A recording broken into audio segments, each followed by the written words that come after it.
ओम शांति। आज हम मीठे प्यारे बाबा की मधुर ईश्वरीय महावाक्य साकार मुरली सुनेंगे 24 सितंबर 24 की। आज की मुरली का सार है, मीठे बाबा कहते हैं, मीठे बच्चे, तुम जितना समय बाप की याद में रहेंगे उतना समय कमाई ही कमाई है। याद से ही तुम बाप के समीप आते जाएंगे। बाबा ने कहा, याद से कमाई जमा होगी और बहुत नज़दीक आ जाएंगे। प्रश्न है, जो बच्चे याद में नहीं रह सकते हैं उन्हें किस बात में लज्जा आती है? उत्तर है, अपना चार्ट रखने में उन्हें लज्जा आती है ना। जो नोट करके डायरी में रखते हैं ना, कितना हमने याद किया। समझते हैं सच लिखेंगे तो बाबा क्या कहेंगे, लेकिन बच्चों का कल्याण इसमें ही है कि सच्चा सच्चा चार्ट लिखते रहें। चार्ट लिखने में बहुत फायदे हैं, इसलिए शिव बाबा कहते हैं, बच्चे इसमें लज्जा मत करो, किसी बात की शर्म ना हो, श्रीमत का पालन करते चलें और चार्ट लिखते चलें। ओम शांति। रूहानी बाप बैठ बच्चों को समझाते हैं। अब तुम बच्चे 15 मिनट पहले आकर के यहाँ बाप की याद में बैठते हो। अब यहाँ और तो कोई काम है नहीं। जब मधुबन जाते हैं तब बाप की याद में ही आकर बैठते हो। भक्ति मार्ग में तो बाप का परिचय है नहीं, है ना। याद तो करते हैं लेकिन यथार्थ परिचय नहीं है। यहाँ तो बाप का परिचय मिला है और बाबा कहते हैं, माँ में कम याद करो, एक मुझे याद करो। मैं तो सब बच्चों का बाप हूँ, विश्व की सभी आत्माओं का पिता है। बाप को याद करने से वर्षा तो ऑटोमेटिकली याद आना चाहिए। छोटे बच्चे तो नहीं हो ना। वह लिखते हैं हम 5 मास व 2 मास के हैं, माना अलौकिक बर्थ है ये तो, परंतु तुम्हारी कर्म इंद्रियां तो बड़ी है ना। तो रूहानी बाप समझाते हैं, यहाँ बाप और वर्षी की याद में बैठना है। जानते हो हम नर से नारायण बनने के पुरुषार्थ में तत्पर हैं। वह स्वर्ग में जाने के लिए पुरुषार्थ कर रहे हैं। तो यह बच्चों को नोट करना चाहिए। हमने यहाँ बैठे बैठे कितना समय बाबा को याद किया। लिखने से अगर चार्ट लिखेंगे तो बाप समझ जाएंगे। ऐसे नहीं कि बाबा को तो मालूम पड़ता ही है हर एक कितना समय याद में रहते हैं। वह तो हर एक अपने चार्ट से समझ सकते हैं। बाबा कहते ऐसे नहीं समझना कि बाबा को तो मालूम है ना। तो हर बच्चा अपने चार्ट से समझ सकते हैं कि बाबा की याद थी या बुद्धि कहाँ और तरफ चली गई। यह भी बुद्धि में है, अभी बाबा आएंगे तो यह भी याद ठहरी ना। जैसे साकार में बाबा थे, सब वेट करते थे, बच्चे बाबा के ध्यान में बैठते थे कि कब बाबा शिव बाबा ब्रह्मा तन में आएंगे। और अभी जैसे अव्यक्ति मिलन जब हम करते हैं तब भी वेट करते हैं ना, अब बाबा आएंगे। तो ये भी एक प्रकार की क्या है, याद। कितना समय याद किया वह चार्ट में सच लिखेंगे। झूठ लिखने से तो और ही 100 गुना पाप चढ़ेगा और ही नुकसान हो जाएगा। इसलिए सच लिखना है। जितना याद करेंगे उतना विकर्म विनाश होंगे। और यह भी जानते हो हम नज़दीक आते जाते हैं। आखिर जब याद पूरी हो जाएगी तो हम फिर बाबा के पास चले जाएंगे। फिर कोई तो झट नई दुनिया में आकर पाठ बजाएंगे, है ना, नंबरवार पुरुषार्थ अनुसार। कोई वहाँ ही बैठे रहेंगे अपनी बारी का इंतजार करते हुए और अपने टाइम पे आएंगे। वहाँ कोई संकल्प तो आएगा नहीं क्योंकि शरीर नहीं है। वह तो है मुक्ति धाम, दुख और सुख से न्यारे। सुख धाम में जाने के लिए अब तुम पुरुषार्थ करते हो। जितना तुम बाबा को याद करेंगे उतना विकर्म विनाश होंगे। याद का चार्ट रखने से ज्ञान की धारणा भी अच्छी होगी। चार्ट रखने में तो फायदा ही है। बाबा जानते हैं याद में ना रहने के कारण लिखने में लज्जा आती है। क्यों लज्जा आती है कि बाबा क्या कहेंगे। अगर हमने चार्ट में लिखा, हमारी याद बहुत कम है, मुरली में सुना देंगे, है ना। सबके बीच अगर बाबा सुना दें तो इसलिए लज्जा आती है। तो शिव बाबा कहते हैं इसमें लज्जा की क्या बात है, दिल अंदर तो हर एक समझ सकते हैं ना, हम याद करते हैं व नहीं। कल्याणकारी बाप तो समझाते हैं, नोट करेंगे तो कल्याण होगा। जब तक बाबा आए उतना समय जो बैठे उसमें याद का चार्ट कितना रहा, फर्क देखना चाहिए। प्यारी चीज को तो बहुत याद किया जाता है। कुमार कुमारी की सगाई होती है तो दिल में एक दो की याद ठहर जाती है, फिर शादी होने से पक्की हो जाती है। बिगर देखे समझ जाते हैं कि हमारी सगाई हुई है। तो अभी तुम बच्चे जानते हो कि शिव बाबा हमारा बेहद का बाप है। बल देखा नहीं है परंतु बुद्धि से समझ सकते हो। वह बाप अगर नाम रूप से न्यारा है तो फिर पूजा किसकी करते हो, है ना। कई लोग क्या समझते हैं, उनका ना कोई नाम है ना रूप है, तो शिव बाबा पूछते हैं फिर किसकी पूजा करते हो, याद क्यों करते हो। नाम रूप से न्यारी बेअंत कहते हैं ना ईश्वर के लिए, तो कोई चीज ही नहीं होगी। अगर ऐसा कहते हो तो वो कोई चीज ही नहीं है। जरूर कोई चीज देखा जाता है तब वर्णन होता है ना। जैसे आकाश को भी देखते हैं ना तो वर्णन करते हैं कि आकाश है, उसे बेअंत तो नहीं कह सकते ना। भक्ति मार्ग में भगवान को याद करते हैं, हे भगवान, है ना, पुकारते हैं तो बेअंत थोड़ी कहेंगे, है तभी तो याद करते हैं ना। हे भगवान कहने से तो झट उनकी याद आती है, तो जरूर कोई चीज है तब ना याद आती है। आत्मा को भी जाना जाता है ना। बाबा कहते वैसे तो देखो हर शरीर में जो आत्मा है उसको बुद्धि से जान रहे हैं, है ना, देखा तो नहीं जाता ना इन आँखों से। सब आत्माओं का एक ही पिता होता है, बाप होता है, उनको भी बुद्धि से जाना जाता है, ज्ञान के आधार से। तुम बच्चे जानते हो, बाबा आकर पढ़ाते भी हैं, है ना, परम शिक्षक है ना, टीचर है। आगे यह मालूम नहीं था कि पढ़ाते भी हैं, है ना, कभी सोचा भी नहीं था कि भगवान भी पढ़ाते हैं। तो गीता में श्री कृष्ण का नाम डाल दिया है।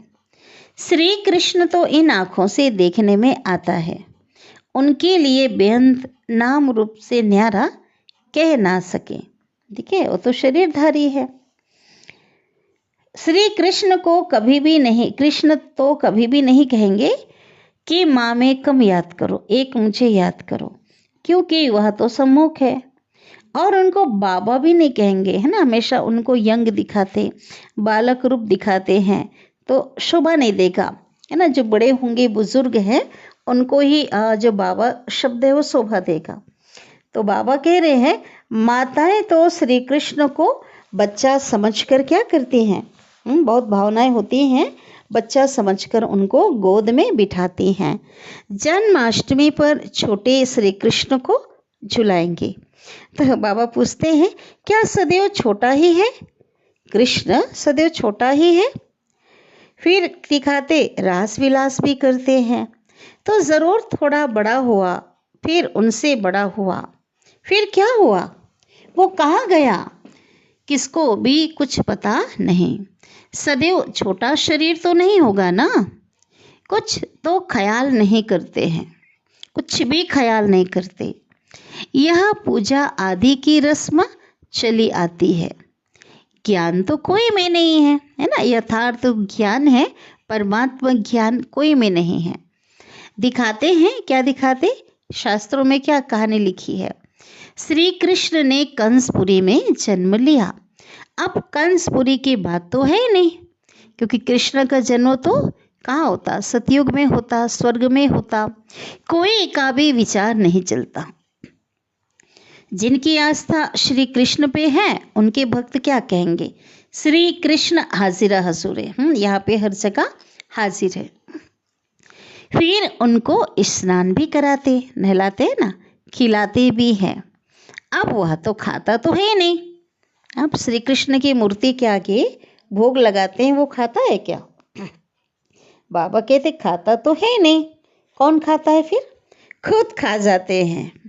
देवियों की पूजा में भी ऐसे करते हैं, खुद ही देवियां बनाते मूर्तियां बनाते ना मिट्टी की, उनके पूजा आदि करके फिर डुबो देते हैं, जेवरात आदि उतार करके डुबोते हैं। फिर वहाँ तो बहुत रहते हैं ना, जिसको जो हाथ में आया वो उठा लेते हैं।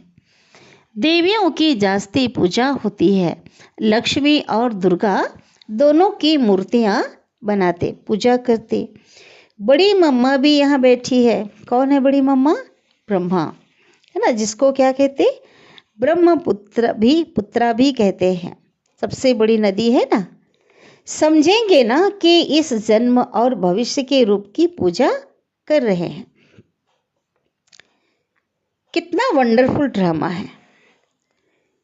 ऐसी ऐसी बातें शास्त्रों में आ ना सके। यह तो प्रैक्टिकल एक्टिविटी, तो बच्चों को प्रैक्टिकल एक्टिविटी है। अभी प्रैक्टिकल में काम चल रहा है ना, तुम बच्चों को अब ज्ञान है। समझते हो सबसे जास्ती चित्र बनाए हैं आत्माओं के। जब रुद्र यज्ञ रचते हैं तो आत्माओं का कौन सा चित्र है? देवताओं के चित्र से भी ज़्यादा आत्माओं के चित्र हैं। कौन सा? जो बनाते ना छोटे छोटे गोल गोल, शालिग्राम। देवियों के कब लाखों चित्र नहीं बनाएंगे। वह तो जितने पुजारी होंगे उतनी देवियां बनाते होंगे। वह तो एक ही टाइम पर रुद्र यज्ञ जब होता है तो क्या होता, एक ही टाइम पर लाख शालिग्राम बनाते हैं। उनका कोई फिक्स दिन नहीं होता है, कोई मुहूर्त आदि नहीं होता है। जैसे देवियों की पूजा आदि फिक्स टाइम पर होती है। नवरात्र के जो 9 दिन होते हैं फिक्स होता है ना। शरद नवरात्रि जो आती है, 2 नवरात्रि आती है ना, तो बाबा कहते हैं लेकिन इसकी मुहूर्त नहीं होती। जब शिवलिंग बनाते हैं, शालिग्राम आदि बनाते, तो उस समय जो है कोई मुहूर्त नहीं होता। सेठ लोगों को तो जब ख्याल में आएगा कि रुद्र या शालिग्राम रचें, ब्राह्मण बुलाएंगे, रुद्र तब वो लोग रच लेते हैं। रुद्र कहा जाता है एक बाप को, शिव बाबा को, और उनके साथ ढेर शालिग्राम बनाते हैं। वो सेठ लोग कहते हैं इतने शालिग्राम बनाओ। जो भी पुजारी होता है ना, साधु महात्माएं जो, उनको वो कहते हैं इतने शालिग्राम बनाओ। तो उतने शालिग्राम वो क्या करते, बनाते हैं। कोई मुहूर्त आदि नहीं होता है।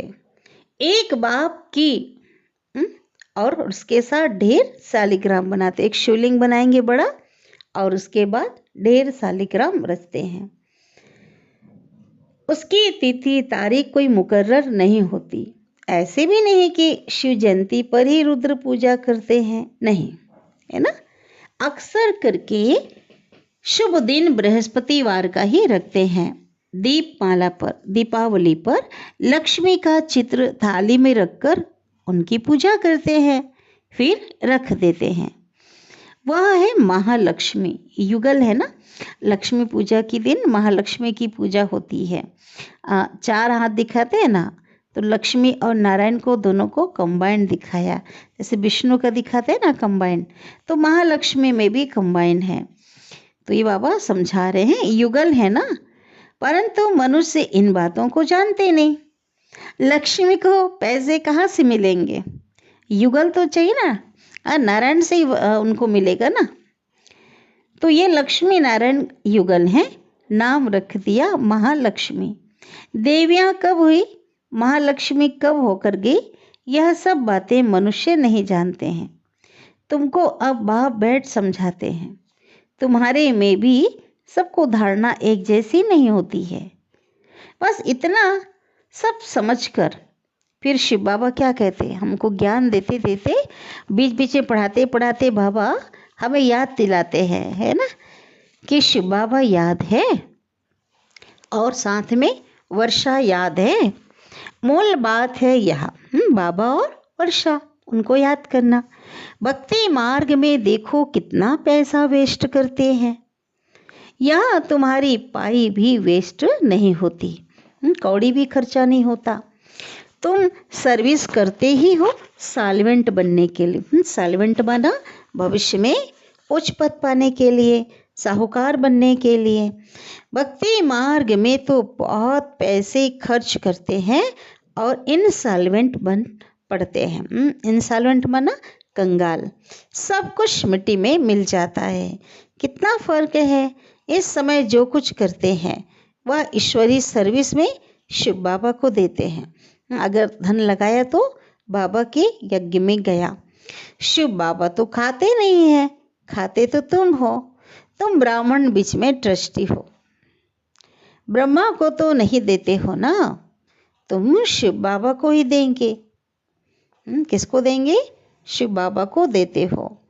कहते हैं बाबा साकार में क्या, अच्छा बाबा थे ब्रह्मा बाबा, कोई कपड़े ले आते थे। कहते हैं बाबा आपके लिए धोती कमीज लाई है। तो शिव बाबा क्या कहते? बाबा कहते इनको देने से, ब्रह्मा को देने से तुम्हारा कुछ भी जमा नहीं होगा। जमा कब होगा? जब तुम शिव बाबा को याद करके इनको देते हो, है ना। इनको भी दो तो किनको याद करके दो? शिव बाबा को। और डायरेक्ट अगर उनको ब्रह्मा को याद करके दिया तो कोई प्राप्ति नहीं होगी। ठीक है। फिर यह तो समझते हो ना, ब्राह्मण शिव बाबा के खजाने से ही पलते हैं, है ना। जो भी यज्ञ में आता है ईश्वर अर्थ बाबा को देते सभी, और जो भी पलेंगे तो बाबा के यज्ञ से मिलेगा। बाबा से पूछने की दरकार नहीं है कि क्या भेजूं, है ना। ब्रह्मा से नहीं पूछो, वह तो लेंगे नहीं और तुम्हारा जमा भी नहीं होगा। कब? अगर ब्रह्मा को याद किया तो। ब्रह्मा को तो वर्षा लेना है शिव बाबा के खजाने से। अच्छा, ब्रह्मा को तो लेना है शिव बाबा के खजाने से।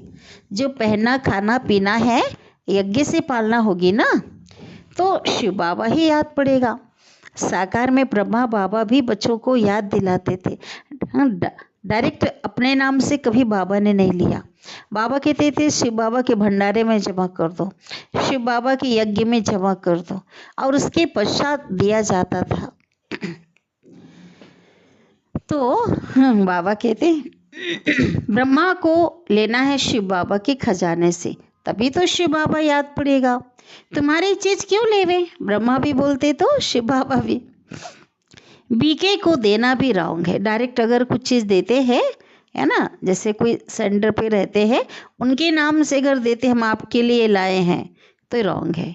बाबा ने समझाया है तुम कोई सी भी चीज़ लेकर पहनेंगे तो उनकी याद आती रहेगी, इसलिए कहाँ देना है? यज्ञ में दो।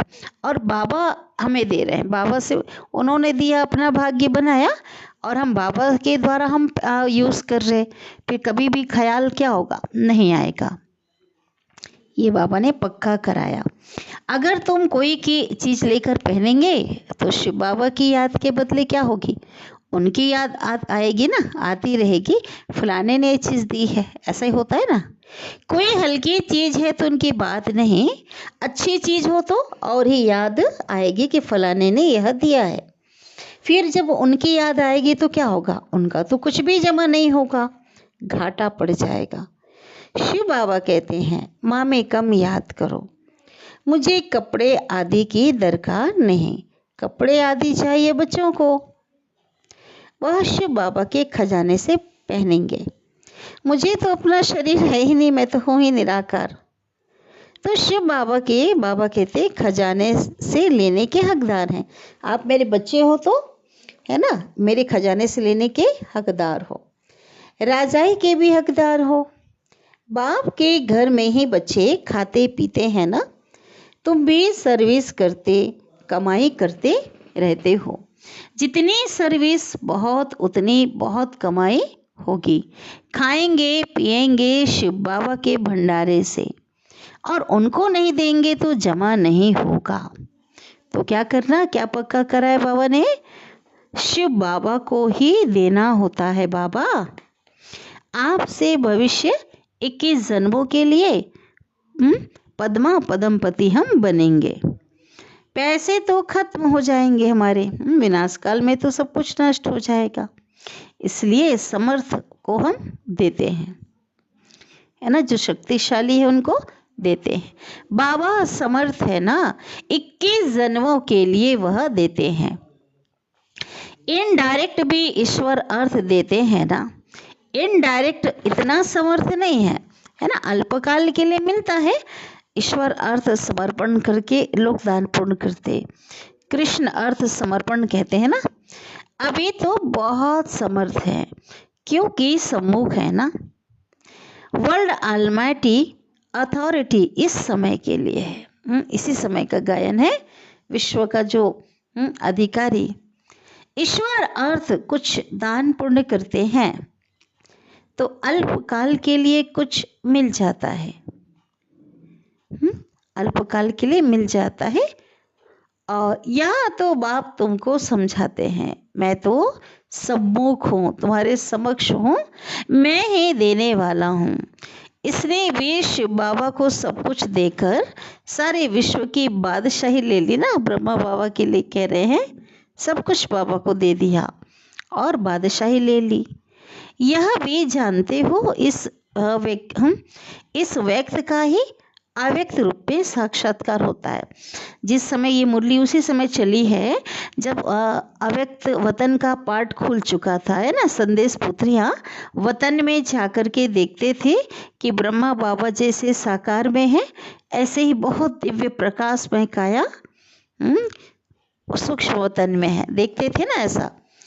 तो यही बाबा कह रहे हैं कि अव्यक्त रूप का साक्षात्कार होता है। तो वहाँ पर क्या देखते थे कि यह साकार में जैसा बाबा है, वह भी वैसा ही बाबा लाइट के शरीर में है। इनमें शिव बाबा आकर बच्चों से बात करते, वतन में भी करते तो साकार में भी करते। कभी भी यह ख्याल नहीं आना चाहिए कि हम मनुष्य से लेवें। बोलो शिव बाबा के भंडारे में भेज दो, किसी को देना है तो। कभी भी यह ख्याल नहीं करना चाहिए कि हम किसी मनुष्य से लेवें।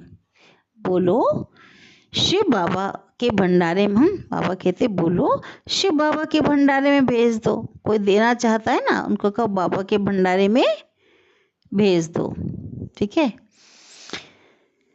तो इनको देने से कुछ नहीं मिलेगा बाबा के भंडारे में जाएगा तो मिलेगा, इनको देंगे तो और ही घाटा पड़ जाएगा। गरीब होंगे तो करके 3-4 रुपए की कोई वस्तु तुमको देंगे, इनसे तो शिव बाबा के भंडारे में डालने से पदम हो जाएगा। फिर देने की अपेक्षा भंडारा में डाल दो तो उसका पदम गुना मिल जाएगा। अपने को घाटा थोड़े ही डालना है। अक्सर बाबा कहते हैं बेटा, पूजा अक्सर क्या होता है, देवियों की होती है। क्यों होती है? बाबा बता रहे अक्सर पूजा देवियों की होती है। क्यों? क्योंकि तुम देवियां ही खास निमित्त बनती हो ज्ञान देने के। भल गोप भी समझाते हैं, भाई लोग भी हैं, वो भी समझाते हैं, परंतु अक्सर करके माताएं ही क्या करती हैं, ब्राह्मणी बनकर के माताएं ब्राह्मणी बनकर वर्षा देती हैं, वर्षे का अधिकारी बनाती, निमित्त बनते हैं।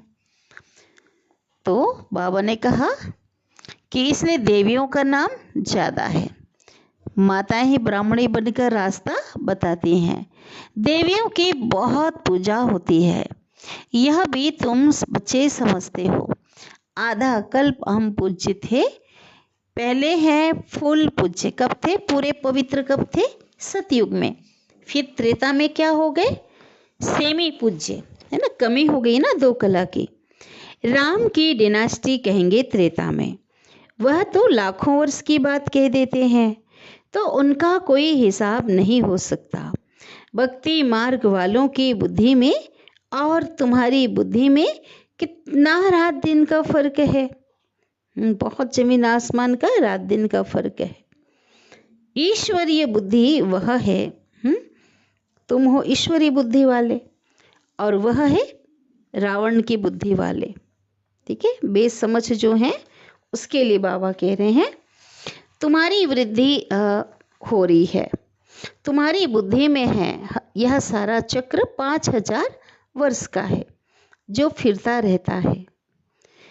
जो रात में है वो कहते हैं लाखों वर्ष। कौन सी रात की बात हो रही? अज्ञान के अंधेरी वाली रात की बात हो रही है ना। तो अज्ञान अंधेरे में है। जो दिन में है वह कहते हैं 5000 वर्ष। ज्ञान की रोशनी मिली है, कहते हैं 5000 वर्ष का है। आधा कल्प भक्ति मार्ग में तुमने असत्य बातें सुनी, है ना। अभी तो समझ में आया। अभी हंसी आती है ना, पहले जो कुछ सुनते थे असत्य बातों को भी सत्य मान के चल रहे थे, जिसका कोई प्रूफ ही नहीं था, प्रमाण ही नहीं था। सतयुग में ऐसी बातें होती नहीं। ऐसी बातें होती नहीं। वहाँ तो वर्षा मिलता है। अब तुमको डायरेक्ट मत मिलती। किससे मिलती शिक्षाएं? शिव बाबा से। श्रीमद् भगवत गीता है ना, और कोई शास्त्र पर श्रीमत नाम नहीं। हर 5000 वर्ष के बाद वह पुरुषोत्तम संगम युग, गीता का युग आता है। लाखों वर्ष की बात तो हो नहीं सकती। कभी भी कोई आए तो बाबा कहते चित्र, कौन से चित्र में ले जाओ? संगम युग में। और बताओ कि बेहद के बाप ने रचयिता और रचना अर्थात अपना और रचना का सारा परिचय क्या किया है? दिया है। किसने? शिव बाबा ने। ठीक है, रचयिता रचना का सारा ज्ञान दिया। फिर भी कहते हैं बाबा, क्या कहते? ज्ञान सुनाते सुनाते, पढ़ाते पढ़ाते मेन पॉइंट पे आ जाते बाबा। क्या कहते हैं? बाबा को याद करो और कुछ भी याद नहीं करो। कुछ धारणा नहीं कर सकते हो तो अपने को आत्मा समझ कर के बाप को याद तो कर सकते हो ना। पवित्र तो जरूर बनना है। बाबा से वर्षा लेते हो तो दैवी गुण भी जरूर धारण करना है। दैवी गुणों में हम क्या जानते हैं? मुख्य दैवी गुण पवित्रता है ना, हर्षित मुक्ता है, शालीनता, विनम्रता। तो अभी हम बाबा से याद प्यार ले लेते हैं। अच्छा, मीठी मीठी सिकिलधे बच्चों प्रति माता पिता बाप दादा का याद प्यार, गुड मॉर्निंग और नमस्ते। हम रूहानी बच्चों की रूहानी माता पिता बाप दादा को याद प्यार, गुड मॉर्निंग और नमस्ते। शुक्रिया बाबा, शुक्रिया आपका दिल से पद्मा पदम गुना शुक्रिया। धारणा के लिए सार है। पहली पॉइंट, 21 जन्मों के लिए पद्मों की कमाई जमा करने के लिए डायरेक्ट ईश्वरीय सेवा में सब कुछ सफल करना है। ट्रस्टी बन शिव बाबा के नाम पर क्या करनी है? सेवा करनी है। ट्रस्टी बन शिव बाबा के नाम पर सेवा करनी है। सेकंड पॉइंट है, याद में जितना भी समय बैठो, उठते समय बुद्धि कहाँ ना कहाँ चली जाती है। ठीक है, इसलिए बाबा कहते चेक करो कि बुद्धि कहाँ कहाँ गई, है ना। बैठते समय भटकते ना, मन बुद्धि भटक जाता है, तो बुद्धि मेरी कहाँ कहाँ गई चेक करो। अपना सच्चा सच्चा पोता मेल हिसाब किताब रखना है। नर से नारायण बनने के लिए बाप और वर्षे की याद में रहना। ये है धारणा की सार। पोता मेल छूट रखेंगे तो क्या होगा? 100 गुना दंड। इसलिए सच्चा रखना है और पुरुषार्थ करना है। आज का वरदान है विस्मृति की दुनिया से। कौन सी विस्मृति? माना भूलने की दुनिया से निकल स्मृति स्वरूप रह, हीरो पार्ट बजाने वाले विशेष आत्मा भव। विस्तार है, यह संगम युग स्मृति का युग है। ऐसा युग जहाँ पे हमें सब कुछ याद आ गया है। बाबा ने सब कुछ याद दिलाया, आदि मध्य अंत। तो स्मृति का युग है और कलयुग है विस्मृति का युग। आप सब विस्मृति की दुनिया से निकल आए।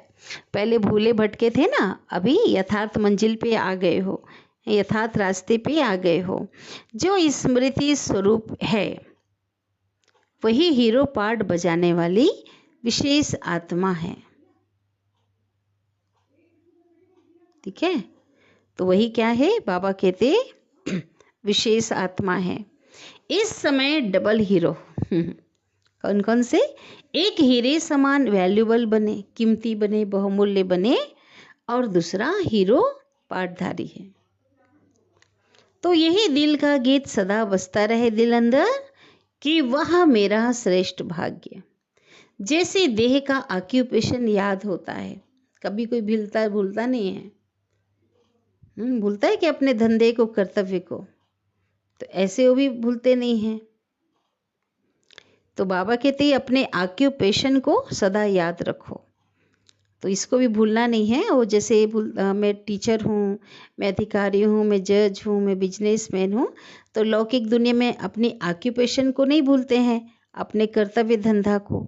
ऐसे ही बाबा कहते हैं आप बच्चों को भी क्या याद रखना है कि मैं श्रेष्ठ आत्मा हूँ।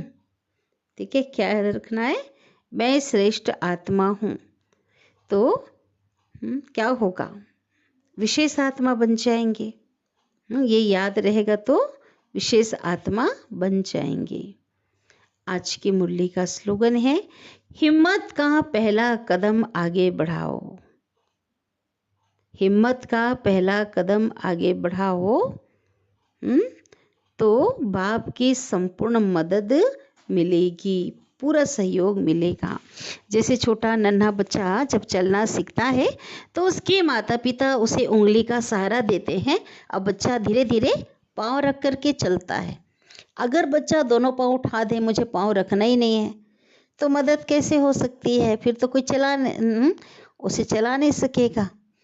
इसलिए बाबा कहते हैं यहाँ भी वही बात है ना, कि यहाँ हिम्मत रखना है और बाबा हमें मदद करेंगे, है ना। एक का 1000 गुना बाबा मदद करने के लिए बंधा हुआ है। बाबा ने कहा है ना कि हिम्मते बच्चे मर्दे बाप, हिम्मते मर्दा मददे खुदा। बस हिम्मत नहीं छोड़ना है, फिर क्या होगा, सफलता की मंजिल पर बहुत सहज पहुंच जाएंगे बिना मेहनत के। तो बहुत मीठी प्यारी वाणी चली है। अच्छा, ओम शांति।